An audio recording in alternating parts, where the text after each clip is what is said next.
1930 की दहाई यानी 1930 के शुरुआती जर्मनी की बात है। फर्स्ट वर्ल्ड वार के जख्म अभी ताज़ा हैं। वर्सलीज एग्रीमेंट की पाबंदियां जंजीरों की मानिंद हैं। फैक्ट्रियों में तनख्वाहें रुक रही हैं। दुकानों पर कीमतें आसमान छूती हैं। गलियों में बेरोजगार नौजवानों की आंखों में खालीपन छाया है। सियासी गलियों में चीखो पुकार है। हर तकरीर में एक मजबूत लीडर की तलाश की पुकार।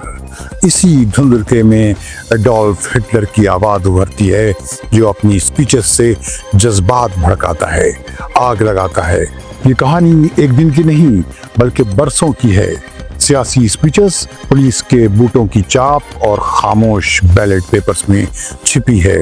यानी फीहरर को अंदाजा हो गया था कि पावर तक पहुंचने का रास्ता सिर्फ इलेक्शंस हैं और इसके लिए कोई भी चाल चली जा सकती है और कोई भी गुर अपनाया जा सकता है। आज की वीडियो इसी कहानी पर है। अगर आपने ये चैनल अब तक सब्सक्राइब नहीं किया है तो इसे सब्सक्राइब कर लें और बेल आइकन को क्लिक करना न भूलें ताकि हर नई वीडियो का नोटिफिकेशन वक्त पर मिलता रहे। 1928 में नाजी पार्टी के पास रेक्सटाग में सिर्फ दर्जन भर सीटें थीं। एक कमजोर चिंगारी, फिर वर्ल्ड रिसेशन आया, मार्केट्स डूबी, ट्रस्ट खत्म हुआ और नाजी जलसों में भीड़ बढ़ने लगी। हिटलर के साथियों ने कहा, नक्शे निकालो, कमजोर रीजन्स और जीत के करीब वार्ड्स ढूंढो। वोटर रजिस्ट्रेशन फाइलों में पते, पेशे और रिलीजियस एफिलिएशंस नोट किए गए। कौन मर गया, कौन माइग्रेट हुआ, किसका पता बदला, ये सवाल एक ही जवाब की तरफ। गैर जरूरी नाम काट दो, अपने नाम शामिल करो। रिपोर्ट्स बाद में बताती हैं कि कई रीजन्स में वोटर लिस्ट अपडेट की गई, लेकिन सिर्फ नाजियों को फायदा देने के लिए। सोशलिस्ट और कम्युनिस्ट मजबूत इलाकों में सख्त वेरिफिकेशंस हुई, जबकि नाजी इलाकों में नाम शामिल करना आसान रखा गया। 1930 में नाजी पार्टी ने अचानक 107 सीटें हासिल की। जलसों में बिजली दौड़ी, बैनर्स लहराए, बच्चों के हाथों में परचम हिलते नजर आए। ये जज्बाती लहर नहीं थी बल्कि कैलकुलेशन का नतीजा था। गोबल्स ने प्रोपेगेंडा शुरू किया, रेडियो तक रसाई, प्रेस में खबरों, कंट्रोल और सड़कों पर पोस्टर्स। पोलिंग स्टेशंस के बाहर खौफ की हवा चलाई गई। एसए नाजी पार्टी का पारामिलिट्री दस्ता था जो जलसों और जुलूसों की हिफाजत और अपोजिशन को दबाने के लिए इस्तेमाल होता था। एसएस हिटलर का स्पेशल एलीट ग्रुप था जो बाद में पार्टी और स्टेट कंट्रोल का अहम हिस्सा बना। इलेक्शन डे पर एसए और एसएस के जवान पोलिंग स्टेशन के बाहर स्वास्तिका के साथ खड़े होते। अंदर सीक्रेट वोटिंग का पर्दा था, लेकिन बाहर एसए और एसएस की निगरानी महसूस होती थी। अपोजिशन के पोलिंग एजेंट्स को डिसिप्लिन और रूल्स दिखाकर रोका जाता, ट्रांसपोर्ट बंद की जाती या मामूली गलती पर मुखालिफ उम्मीदवार के पोस्टर हटाए जाते। नाजी रैलियां जारी रहती। ये कानूनी चालाकी थी। गिनती के वक्त कम रोशनी वाले कमरों में जिम्मेदार या रिस्पॉन्सिबल लोग होते। अपोजिशन के नुमाइंदों को तंग किया जाता, थकाया या उलझाया जाता।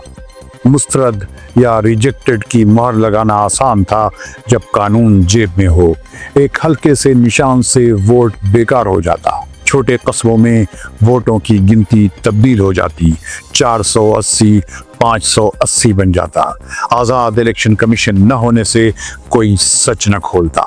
बोलने वालों पर रूल्स एंड रेगुलेशंस का मुकदमा चलता। 27 फरवरी 1933 को रेक्सटाग जल उठा। अगली सुबह रेक्सटाग फायर डिक्री नाफिज हुई। शहरी आज़ादियाँ सस्पेंड, वारंट के बगैर गिरफ्तारियाँ, अखबारात पर लगाम और मुखालफिन के ऑफिस सील। कानून लोहे में बदल गया। मार्च 1933 का इलेक्शन दरअसल डेमोक्रेसी का मरा हुआ ढांचा था, लेकिन हकीकत में खौफ का मैदान। एसए और एसएस को ऑक्सिलरी पुलिस बनाया गया। हजारों कम्युनिस्ट और सोशलिस्ट जेल में डाले गए। अखबारात एक तरफा, रेडियो पर प्रोपेगेंडा। नाजियों ने 43.9% वोट लिए। अक्सरियत या मेजोरिटी नहीं, लेकिन अलायंस से सरकार बनी। रेडियो पर ऐलान होता, अवाम ने फैसला किया, मगर क्या ये अवाम की आवाज थी या डर और खौफ का नतीजा? इनेबलिंग एक्ट के लिए बर्लिन की कैरोल ओपेरा हाउस में वोटिंग हुई। 81 कम्युनिस्ट मेंबर्स पहले ही बंद कर दिए गए। इससे के गुंडों की मौजूदगी में सोशल डेमोक्रेट्स की नो की आवाज दब गई। कानून पास हुआ और कानून का डिफिनेशन बदल गया। नवंबर 1933 में इलेक्शन महज रस्म बन गए। एक ही लिस्ट, आधे खुले वोटिंग बूथ, ब्यूरोक्रेट्स की नजरें हाँ या यस पर निशान लगे, बैलेट्स नहीं या नो मुस्तरद। हाजिरी 95%, हाँ यानी यस 90% से ऊपर। लाखों अनक्वालिफाइड बैलेट्स रद्दी में फेंके गए। अगस्त 1934 में जर्मनी के मशहूर फौजी जनरल हिंडनबर्ग की मौत के बाद रेफरेंडम हुआ। चांसलर और प्रेसिडेंट एक हों। सवाल ये था, सरकारी एम्प्लॉइज, कारखानों और पादरियों पर दबाव डाला गया। कई जगह खुला वोट रजिस्टर्ड से ज्यादा। नतीजा 88 से 90% हाँ यानी यस। रेडियो पर ऐलान हुआ, जीत हमारी है। क्या ये बड़े पैमाने पर फ्रॉड था? हिस्टोरियंस कहते हैं कि मार्च 1933 तक बड़े पैमाने पर टैली रिगिंग के बहुत ही लिमिटेड सबूत हैं। असल निशाना माहौल पर था। मुखालफिन की जबान बंद, एक्टिविस्ट को पकड़ो, वोटर को खौफजदा करो और डराओ, मीडिया पर कब्जा करो। 1933 के बाद रेफरेंडम में खुल्लम खुल्ला फ्रॉड हुआ। प्री मार्क्ड बैलेट्स और अनवैलिड स्टैंप का इस्तेमाल, खुले वोट और स्टेट मशीनरी की मौजूदगी। ये इलेक्शन के हाईजैक किए जाने की कहानी है। उसके मुजरिम के 4 हाथ हैं। 1 वोटर लिस्ट में मैनिपुलेशन, 2 पोलिंग डे पर खौफ और तरह तरह की चालें, 3 मीडिया पर कब्जा, 4 रिजल्ट्स पर कानूनी मुहर। ये वो 4 हाथ हैं जो मिलकर जमहूरियत या डेमोक्रेसी का गला घोंटते हैं। नाजी जर्मनी बताता है कि जब गवर्नमेंट, पार्टी और प्रोपेगेंडा एक हों तो इलेक्शंस रस्म बन जाते हैं। लोग वोट डालते हैं मगर खौफ उनके पीछे होता है। कागज पर निशान लगता है लेकिन दिमाग पर पहले निशान होता है। गिनती के नंबर्स वही जिंदा रहते हैं जो पावर को सेफ करें। आज भी वही गूंज सुनाई दे रही है, सरकार पर भरोसा करो, सवाल न पूछो। तारीख कहती है अगर सवाल न हो तो इलेक्शंस खुद सवाल बन जाते हैं। इलेक्शंस पर एडोल्फ हिटलर के स्टेटमेंट्स मुझे तो नहीं मिले, क्योंकि उनके स्ट्रेटेजी ज़्यादातर प्रोपेगेंडा, डराने धमकाने, हेरा फेरी पर बेस्ड थी, साफ सुथरे इलेक्शन पर नहीं। लेकिन नाजी दौर के इलेक्शंस के कंटेक्स्ट में कुछ स्टेटमेंट्स हैं जो उनसे उनके साथियों को एट्रीब्यूट किए जाते हैं। इससे उनकी स्ट्रेटजी को समझने में मदद मिल सकती है। हिटलर ने अपनी किताब मैन कैंप्स में प्रोपेगेंडा की साइकोलॉजी पर बात करते हुए लिखा है कि बड़े पैमाने पर प्रोपेगेंडा की ताकत उसकी सादगी और उससे बार बार दोहराने में है।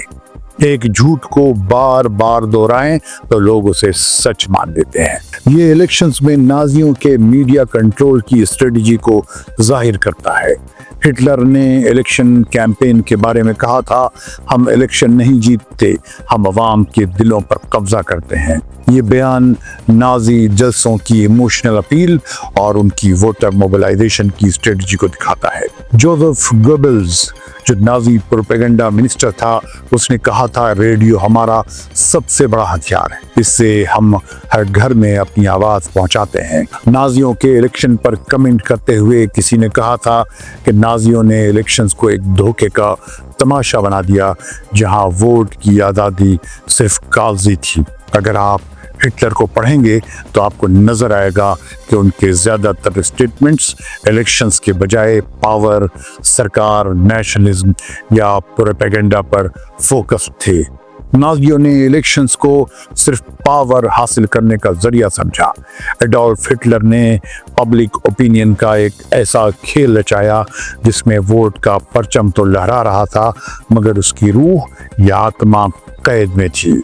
सोचें, आप वोट डालने जा रहे हैं और जानते हैं कि गलत निशान आपकी जिंदगी बर्बाद कर सकता है। ऐसा ही हुआ विक्टर क्लेम्परर के साथ, एक जर्मन यहूदी थिंकर। वो अपनी डायरी में लिखते हैं, 1/3 ने यस कहा खौफ से, 1/3 ने नशे में और 1/3 ने खौफ और नशे दोनों के ज़ेरे असर, और मैंने एवा के साथ नो का निशान लगाया। ये नो एक छोटी सी पर्ची पर लिखी गई थी मगर उसमें एक पूरी कौम की हिम्मत और रेजिस्टेंस की खुशबू थी। पोलिंग बूथ पर आपको बैलेट के साथ एक छोटा मेटल बैज दिया जाता। उस पर लिखा होता था यस।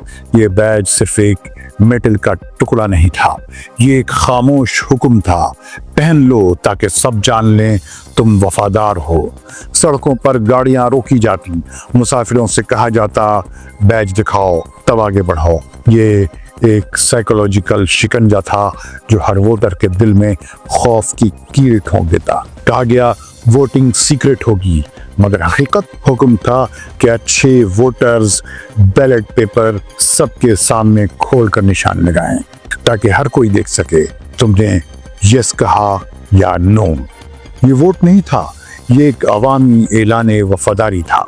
इस रिफरेंडम में सवाल था प्रेसिडेंट और चांसलर के ओहदे मिलाकर हिटलर को हेड ऑफ स्टेट बना दिया जाए।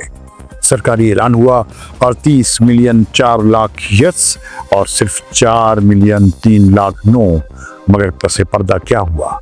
बैलेट बॉक्स पहले से यस वाले वोटों से भरे हुए थे। खराब बैलेट भी यस में शुमार हुए। बाज जगह वोट डालने वालों से ज्यादा वोट निकल आए। ये डेमोक्रेसी नहीं थी, ये एक स्टेज ड्रामा था जिसका स्क्रिप्ट पहले ही लिखा जा चुका था। ये तमाशा आजाद शहरियों तक लिमिटेड नहीं था। दखाओ के कंसंट्रेशन कैंप में भी वोटिंग कराई गई। रिजल्ट्स 1554 यस, 8 नो और 10 बैलेट खराब था। ये वो जगह थी जहां इंसान की आज़ादी नहीं उसकी रूह तक जकड़ी जा चुकी थी। ये कहानियां हमें बताती हैं कि जब खौफ और प्रोपेगेंडा हाथ मिला लेते हैं तो वोट एक रस्म रह जाता है, राय एक जुर्म बन जाती है और डेमोक्रेसी सिर्फ एक खूबसूरत लफ्ज़। अगर ये वीडियो अच्छा लगा तो इसे लाइक और शेयर करना न भूलें। मिलते हैं ऐसे ही किसी दूसरे वीडियो के साथ। रेडियो देश के देखने वालों को फैजुल हक का सलाम।